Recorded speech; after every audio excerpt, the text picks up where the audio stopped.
buenas tardes.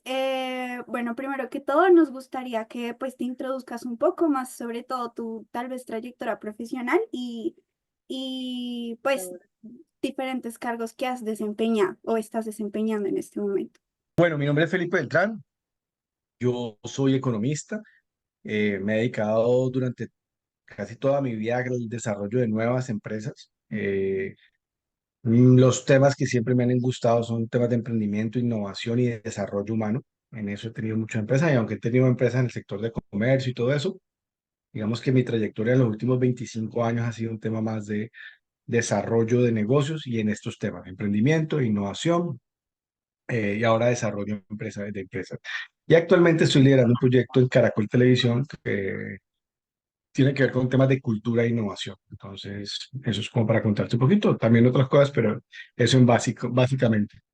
Académicamente, inicialmente estudié contabilidad y finanzas, luego estudié ingeniería industrial y he hecho como unos cursos adicionales, todos muy asociados con las finanzas. Entonces, hice un diplomado en modelaje financiero en la Universidad de los Andes, hice una especialización en administración financiera en la Universidad de los Andes y estoy estudiando maestría en finanzas en la misma universidad. Laboralmente, siempre he trabajado en el sector financiero. Inicialmente trabajé en operaciones de banca corporativa en Banco HSBC. Luego trabajé en una compañía que se llama Surfing Data. Es una compañía, es un originador de crédito, de créditos de taxis. Y ahora ahí trabajé alrededor de 6 años. eh, y fui gerente financiera, pero también llevé un proceso de reestructuración empresarial en la misma empresa.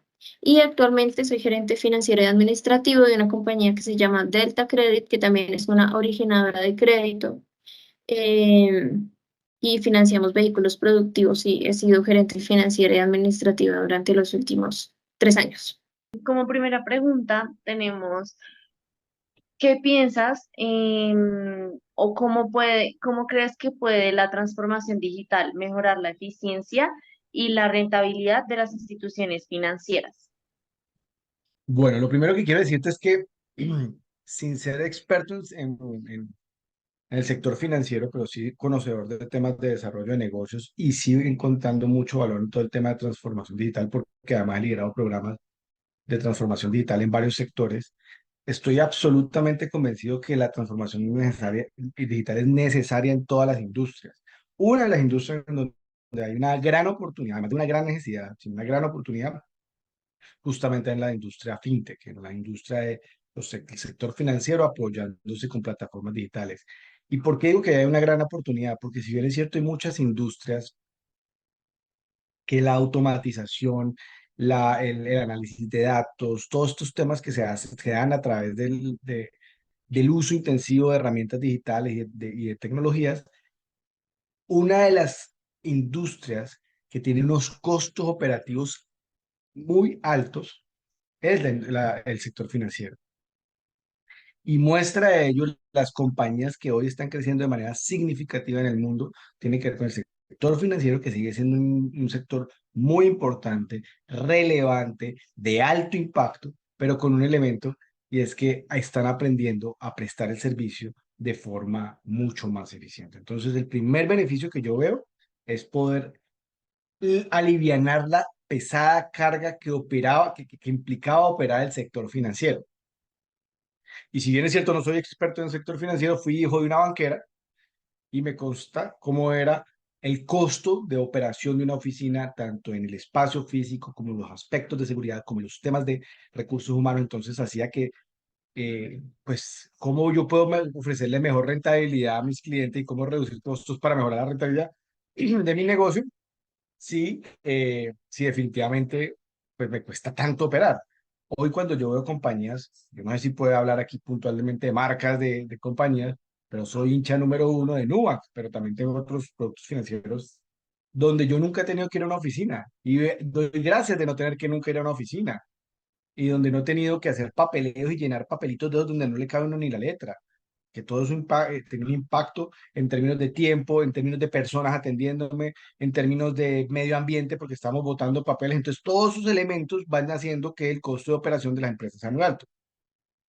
Y más tener que tener unas cajas fuertes gigantes que yo recuerdo que había en la oficina de mi mamá, porque tenía que estar la plata segura para protegernos y pagando vigilantes con cabinas de seguridad y cajeros que son costosos. Entonces, cuando tú empiezas a considerar todo lo que el sector financiero tradicionalmente hacía, era muy costoso.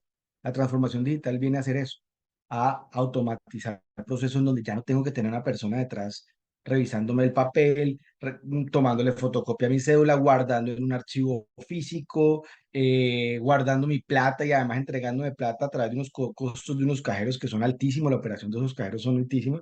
Entonces yo creo que ahí hay una oportunidad muy grande que tiene el sector financiero. Por otro lado, el sector financiero son datos. Y al final, el valor del sector financiero está en la capacidad de poder hacer un muy buen análisis de los datos que tiene, de sus clientes, del perfil de sus clientes, del comportamiento de sus clientes, de los hábitos de pago de los clientes. Y en el momento en que yo ya con todos estos temas de transformación digital logro decir, no solamente tengo la información de clientes, sino que puedo hacer cruce de información y entender, yo podría anticiparme a las necesidades de mi cliente, incluso antes de que él mismo se dé cuenta que la va a tener, por temas de comportamiento y análisis de datos. Entonces, ahí hay una oportunidad enorme. Y si además agilizamos el tema de la banca móvil con todo esto que tiene que a través de una app yo ya puedo hacer pagos, hacer transacciones, solicitar, pues imagínate la cantidad de cosas que logro mejorar. Y por otro lado, esto es muy triste decirlo, pero hoy en día tengo más forma de llevar trazabilidad y seguridad de mis clientes a través de temas como cadenas de blockchain y datos encriptados. Entonces me permite también prestar como sector financiero un servicio de mucha más confiabilidad y seguridad a nuestros clientes. Lo que pasa es que quien ha estado en la banca tradicional desconfía de las plataformas, pero las nuevas generaciones, yo creo que ustedes hoy en día hacen transacciones sin ningún miedo a través de estas plataformas. Probablemente sus abuelos o bisabuelos ya no les cueste más trabajo pensar en ese tipo de aspectos. ¿Listo? Y creo que alrededor de eso se puede hacer innovación de productos. Yo siempre he dicho, hombre, temas de educación financiera para tus clientes, de acompañamiento, de llevarles, por ejemplo, sus cuentas a través de todo este tipo de herramientas, hacen que mi cliente, al que yo además le manejo la plata, piensa en este sentido. Si yo le estoy prestando plata, me encantaría saber que él lleva sus cuentas organizadas, porque si lleva sus cuentas organizadas me puede pagar. Y si no, y si sé que lleva las cuentas organizadas y me puede pagar, pues estoy tranquilo, ¿cierto? Pero si sé que no me va a pagar, me puedo dar cuenta que no me va a pagar antes de eso y puedo ayudarle para que no entre en estado de no pago. Y por otro lado, si además lo estoy acompañando a organizar sus finanzas, puedo a través de análisis de datos decir, hombre, este hombre está teniendo excedentes. Y como está teniendo excedentes, yo debería poderle ofrecer alternativas para que esos excedentes los tenga en vehículos mucho más rentables que en el largo plazo le permitan mejorar su rendimiento. Entonces sería un ejercicio interesantísimo. Ahí creo que hay una oportunidad de innovar en producto, pero hay muchas más para innovar en producto. Las instituciones y las instituciones financieras y en general los bancos em, siempre emplean gran parte de sus ingresos en lo que llaman OPEX o recursos humanos. Yo creo que la transformación digital nos va a llenar de herramientas para hacer muchos procesos más eficientes, no solamente operativamente, sino desde los procesos de vinculación de los clientes hasta eh, el mantenimiento o cómo los mantienen vinculados a los bancos o a las entidades financieras. Entonces, desde ese punto de vista, una transformación digital lo que va a lograr es que se logre tener una operación bancaria mm, más escalable, que permita atender mucho más volumen, con menos gasto en recursos humanos, que es un gasto bien importante, y eso va a hacer que las compañías sean financieramente mucho más rentables y probablemente mucho más eficientes y rápidas en la atención de sus procesos y de sus clientes. Sí, Paula, estamos de acuerdo contigo en, pues, en todo lo que acabas de mencionar. y especialmente en que pues esta transformación va a ayudar principalmente a la eficiencia de las instituciones. Por otra parte, también queremos saber eh, qué piensas o bueno, cómo piensas que pueden los ecosistemas fintech contribuir al crecimiento económico y al desarrollo social de Latinoamérica. Bueno, el término fintech eh, está como muy vinculado a crear tecnologías en el sector financiero. Mediante esas tecnologías, lo que va a suceder es que más personas puedan acceder al sistema financiero porque va a ser mucho más fácil, con un alcance mucho más amplio. Un ejemplo, hay geografías en las que es difícil tener cobertura bancaria o una oficina en un banco de pronto que quede muy lejos. Pero si las personas lo pueden hacer mediante internet y mediante aplicaciones o páginas web.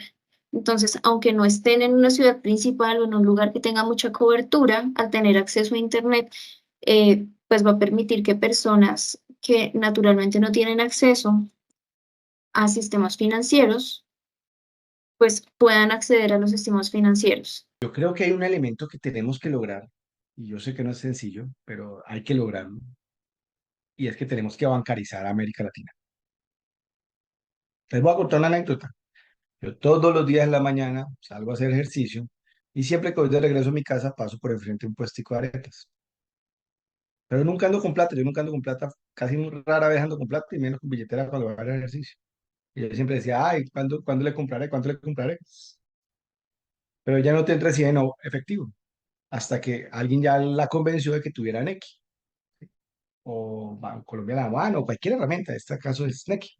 A partir de eso, esta mañana justamente venía. Y no solamente le compré 2 arepitas para la mañana, sino que le pedí que me hiciera 10 congeladas para llevar y de una vez le transferí la plata. Entonces, creo que en la medida en que todos nos bancaricemos, van a pasar varias cosas. Vamos a poder más fácil transar entre nosotros. Hoy en día hay taxistas que no te reciben no te reciben transferencias por allí. Entonces hay gente que uno dice, con un taxi, ¿tienes para transferencia bancaria? No, no, gracias, siga. Entonces perdió un ingreso. ¿Sí lo ves? Si nosotros logramos hacer algo, en China hicieron algo muy interesante que vale la pena que estudien. En China, por tener una cédula, la cédula te da una cuenta bancaria. Ya, todo el que tenga cédula tiene una cuenta bancaria abierta y a cero costo. Entonces, cualquier vendedor de chontaduros en la esquina podría recibir pagos de cualquier persona y no pierde la oportunidad de ingreso. Primer elemento. Segundo elemento, en la medida en que nos asinceremos como colombianos y no intentemos tapar el movimiento de nuestra plata, pero es que hoy en día manejamos mucha plata en efectivo por 2 razones. Primero, porque no queremos contribuirle al fisco, es decir, queremos evadir impuestos. Y segundo, porque manejamos economía ilegal. Pero si todo el movimiento se moviera digitalmente, sería más fácil identificar las fuentes de corrupción, de dineros ilegales y evasión de impuestos. Y si todos contribuyéramos, así sea un poquito, no estamos diciéndole que le saquen mucha plata, sáquele a la señora de la arepa que me compró 2.500 pesos, 100 pesos, pero de 100 pesos en 100 pesos, todos contribuimos, y si todos contribuimos, va a haber mejor plata para que el Estado, si hace el trabajo bien hecho y no se lo roba, invierta en infraestructura, invierta en obras públicas, invierta en alumbrado público, en seguridad, en educación, en un mejor sistema de salud, porque tiene plata. Pero es que en Colombia, como en muchos países de América Latina, las tasas de evasión son altísimas. Entonces, ¿cómo contribuye? Vinculo a la gente al sistema financiero. Le permito que genere ingresos donde no puede generar. Le permito que mueva la plata de manera ordenada. Además, cuando vos tenés plata digital que puedes saber en qué te gastaste la plata, vos puedes llevar el registro en qué te la gastaste. Cuando la tenés en bolsillo, te vuelve plata de bolsillo y tú lo sabes que no sabes ni en qué te la gastaste. Y cuando dices a fin de mes en qué me gasté yo la plata. Entonces, todo eso va creando y generando cultura de ahorro, cultura de educación financiera, cultura del manejo del dinero. Y en el momento en que eso se genere, todos empezamos a progresar y avanzar. Y creo que ahí hay una oportunidad muy linda que nos llegó la hora de dejar esos comportamientos acompañados obviamente de mucha educación. Necesitamos educar a la gente. Es muy cierto, Felipe. concuerdo contigo en que también pues ayuda bastante a mejorar la eficiencia y sí que sea mucho más fácil tanto para el comprador como para el vendedor. Otra pregunta que queremos hacerte es, ¿qué papel crees que jugarán las criptomonedas y las finanzas descentralizadas en el futuro del sector financiero latinoamericano? Siempre tener como más alternativas para negociar, para hacer inversiones o para hacer créditos, o digamos todas estas operaciones que se manejan en torno al sistema financiero, pues entre más tengamos herramientas mejor, porque va a hacer que más personas tengan acceso y financieramente la economía se mueva más. De lo que no estoy yo, y es una opinión muy personal, de lo que no estoy totalmente segura es descentralizar las finanzas, porque hay temas regulatorios y de control que pues ejercen los entes de control de las finanzas de un país. Y de hecho, ese control también tiene impacto en temas económicos muy importantes del país, como la figura que tiene el Banco de la República, que pues ustedes saben que en Colombia eh, hay como dos entidades principales, Banco de la República y la Superintendencia Financiera, y las decisiones que toma el Banco de la República implican directamente en la política monetaria, que es lo que nos permite como controlar temas importantes como la inflación, las tasas de interés, ralentizar o acelerar la economía. Eh, entonces, me parece muy importante tener más herramientas para que más personas tengamos acceso al sistema financiero, pero me parece que es importante seguir controlando o que se tenga un sistema centralizado para cuidar temas importantes de la economía. Una pregunta. Ya nosotros tenemos un mercado de economía global, eso no podemos negar. Yo compro cosas fuera de Estados Unidos y a mí, yo estoy aquí en Colombia, a mí me compran cosas afuera, ¿sí? Y yo escribí un libro y yo hoy en día, eventualmente por ahí en mi cuenta entraron $3, entraron $5. ¿Por qué? Porque gracias a que hoy ya el dinero digital se está globalizando y se está volviendo un papel importante, entonces hoy, digámoslo, más allá de las criptomonedas, el dinero digital se vuelve un recurso muy poderoso. Ahora, si además ese dinero digital lo podemos volver global y facilitamos el fácil tránsito de dinero entre los países y la fácil entrega de ese dinero, vamos a lograr que muchas personas amplíen su capacidad de llegar a otros mercados. Yo la última vez que mandé a hacer el diseño de la portada de mi libro, me lo hizo una persona en Bangladesh y estaba feliz y yo estaba feliz. ¿Por qué? Porque lo que yo hubiera pagado por ese diseño aquí en Colombia hubiera sido mucho más, pero lo que yo le pagué a él, el man sentía que era el mejor pagado del mundo. ¿Por qué? Porque la moneda ya le convenía. Lo mismo me pasó con un venezolano que me ha hecho unos trabajos y con muchas cosas. Yo sí creo que el tema de las criptomonedas va a tener que seguir funcionando, va a seguir creciendo. Creo que todavía, a mí me cuesta eso, que como economista se supone que entiendo eso, pero a mí todavía me cuesta entender solamente la criptomoneda como un vehículo de especulación económica e inversión financiera. Ni siquiera inversión, yo creo que es de especulación. Entonces yo sí creo que el primer elemento que nos trae a este tema de criptomonedas es el acceso a esos mercados globales. El tema de, por ejemplo, facilitar las transferencias, el costo de las transferencias. Hay mucha gente que vive en España, que vive en Chile, que vive en Estados Unidos, que hace transferencia a Colombia, y a veces el costo de las transferencias son costosas. Hoy en día ya yo estoy manejando algunos vehículos financieros donde me ponen plata en una tarjeta y la comisión es cero o casi cero. Entonces, eso ayudaría mucho. Y si yo agilizo la transferencia de dinero de países ricos a países pobres, fortalecemos la economía de las familias de los países receptores de esas transferencias, ¿sí? Eh, Creo que también es un elemento que nos permite, digamos, aquí hay un reto y es hoy en día, de alguna manera, los estados, la forma de cobrarte es a través de poder restar tu dinero. Yo ahorita hace un rato te digo, necesitamos contribuir al estado para el bienestar de todos. Tenemos un reto allí en el tema de las criptomonedas que se vuelven invisibles para el estado. Entonces yo creo que tenemos que, desde los mismos estados, eh, aprender a entender este mundo para regularlo rápidamente, como lo hizo Salvador. Yo no sé si tú sabes que Salvador ya, Nayib Bukele dijo, autorizo a que la Bitcoin sea moneda libre de circulación.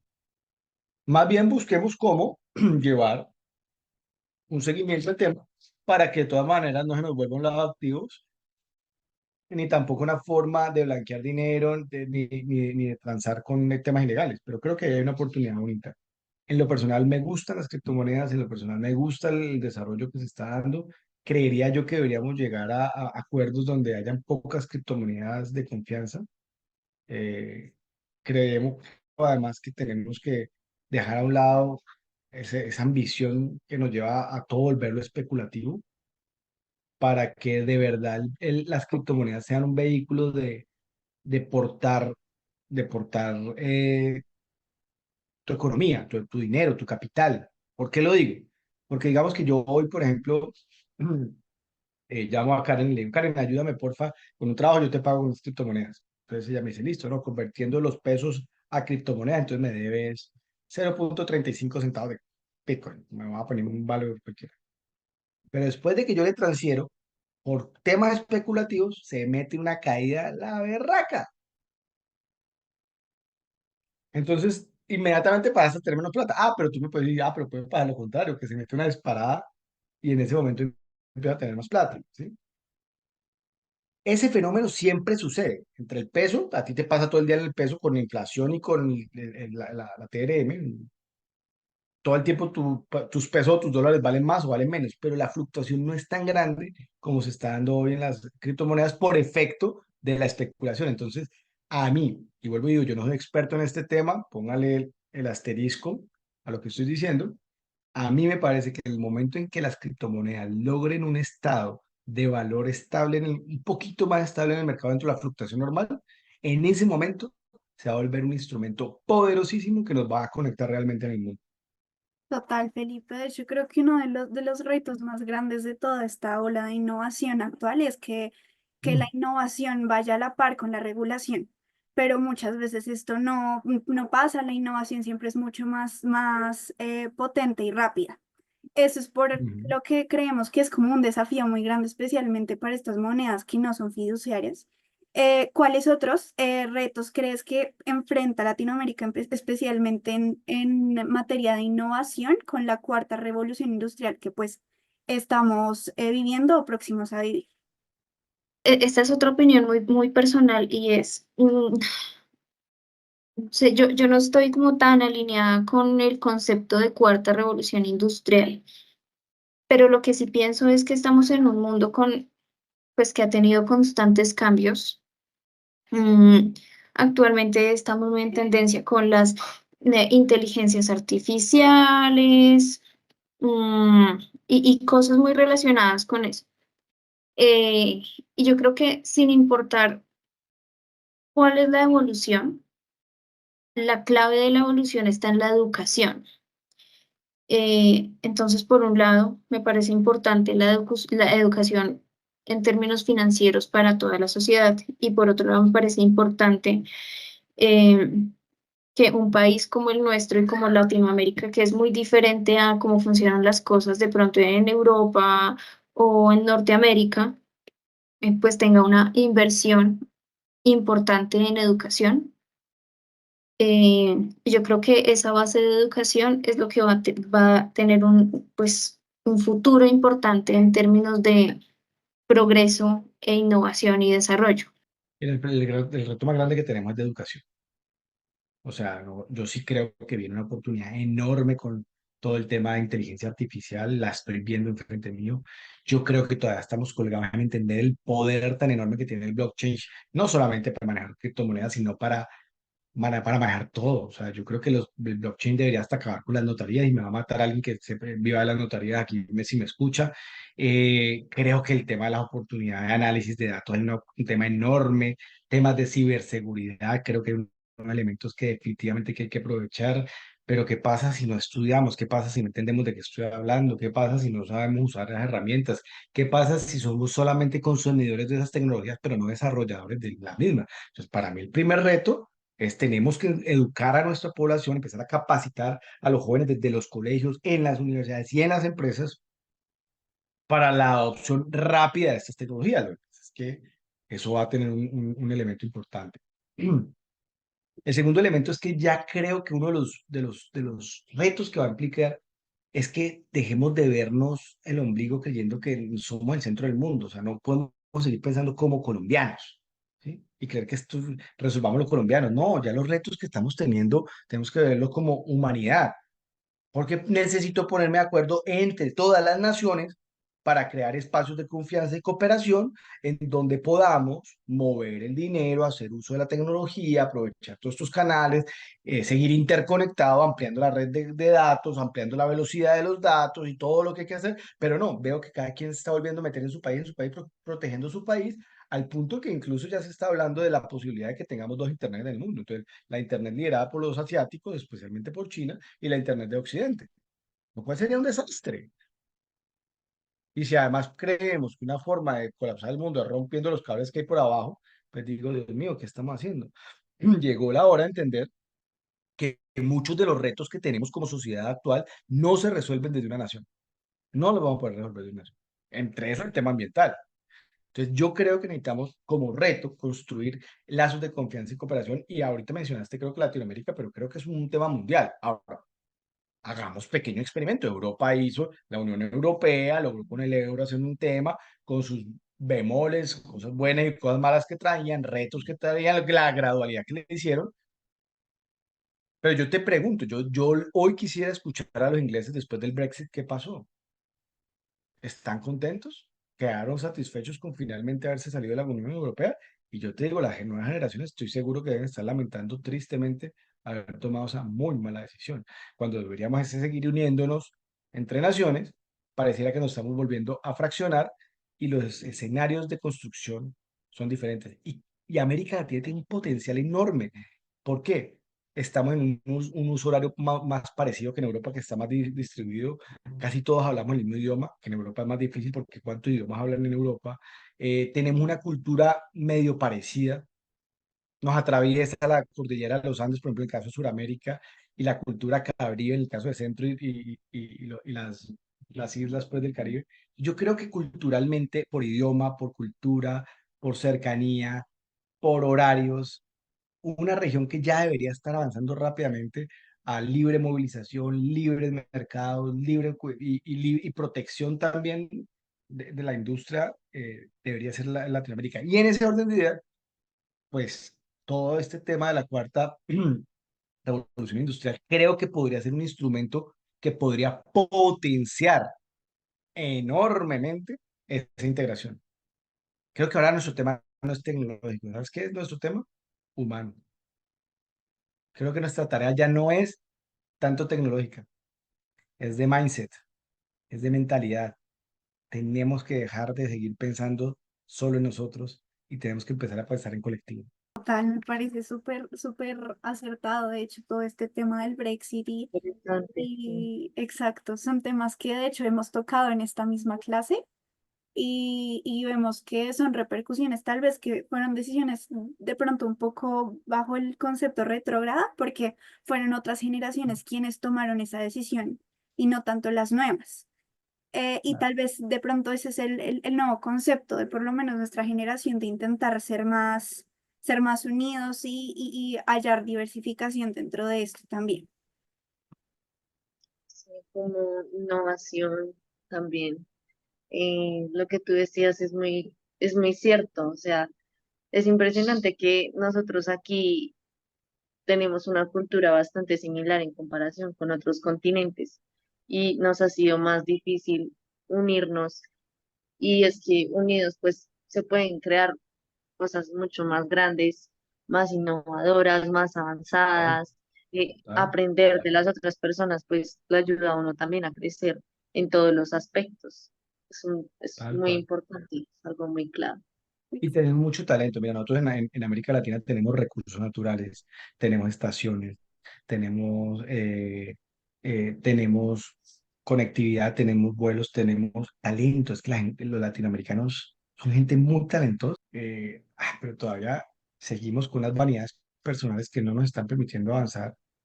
Y ojalá empecemos como humanidad a entender que ya nos toca, es que ya yo digo que si esta discusión lo hubiéramos tenido a principios de los 80 90, yo te hubiera dicho, hombre, sí es importante que empecemos a pensar en el colectivo, que sería ideal, ya ni siquiera es un ideal. Es que si ya no lo hacemos, lo que sigue es la consecuencia de destruirnos como humanidad. No podemos seguir viviendo de espalda a la tecnología, tenemos más bien que unirnos y hacernos la gran pregunta, ¿cómo esta tecnología la vamos a usar en favor de la humanidad, de crecer el desarrollo de la humanidad y no que ella termine sometiéndonos y acabarnos? Totalmente, Felipe. Bueno, muchas gracias, en serio. Ha sido pues muy Todo gusto. enriquecedor toda esta entrevista. Creo que eso sería todo, Paula. Muchas Bueno, gracias. gracias a ustedes. Gracias, Paula, por tu Que tiempo, por tengan muy buena noche. compartirnos tus opiniones. No, Sí, con sí, mucho sí. gusto. Muchas Que gracias estés a bien. ustedes.